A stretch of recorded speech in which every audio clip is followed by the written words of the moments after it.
Your brakes can do some amazing things as long as you keep them in great condition. See, when you're driving down along the highway on a sunny day with your windows down and your radio volume up, it's easy to forget you're in a massive chunk of steel glass hurtling through space at over 60 miles an hour.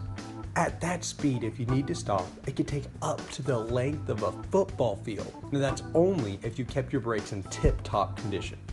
Let me explain how your brakes work and how to keep them in great shape so it'll feel like your car has almost supernatural braking power. Most cars have disc brakes. Let's use your 21 speed bike and its tires as an example. The simplest explanation is if your bike tires are spinning, then you use your hands and put them on either side of the spinning tire, then push your hands together slowly. That would be a disc brake system. Now that would hurt and you shouldn't do it.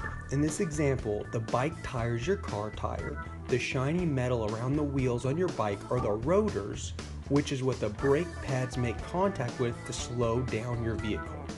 Your hands are the brake pads, your arms are the calipers that hold the brakes. Lastly, your muscles that push your hands together is the hydraulic system that presses the pads together. Okay, so now you know the concept. In 5 seconds, here's the technical jargon. Most cars use what are known as disc brakes. This is a hydraulic system filled with brake fluid that triggers the pistons, which activates a set of padded clamps known as the calipers, causing them to squeeze together on a disc known as a rotor. The resulting friction that occurs between the pads and the rotor, which are connected to your tires by the hub, stops the car. Now you're a brake pro. To turn to a brake expert, let me tell you the top 4 symptoms you should look for to keep your brakes in phenomenal shape. The first we've all heard. It's noises like screeching or squealing when you come to a stop. The second is pulling to the left or to the right as it's drifting out of the lane that you're in. The third is pulsating brakes, where if you push down on the brake pedal, it feels like it's vibrating or pulsing. And the fourth is a mushy brake pedal. This one's a little scary. It's where you push down on the pedal and it feels like it goes straight to the floor.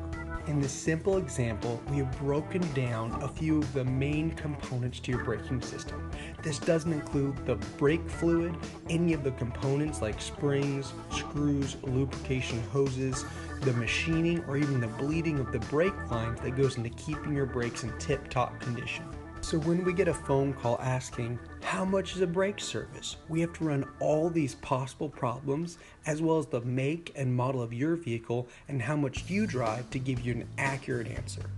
This is why we like to see your vehicle and do a full brake inspection. Many times we can find reasons your brakes are not as efficient as they should be.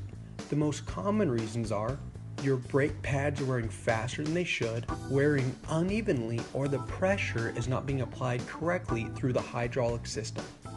By correcting these issues and also addressing any brake pad or rotor wear, it could extend your brake's life an additional 5,000 to 15,000 miles before being serviced or replaced, saving you time and hundreds of dollars per year. If your vehicle is not stopping effectively, showing any warning signs, or seems to be in the shop too often getting serviced, we hope you'll give us a call and let us give you a free brake inspection to find out exactly what's going on with your brakes at no cost to you. Thanks for watching. We hope this helped explain the complex braking system. And if you're having any issues, we hope to talk to you soon.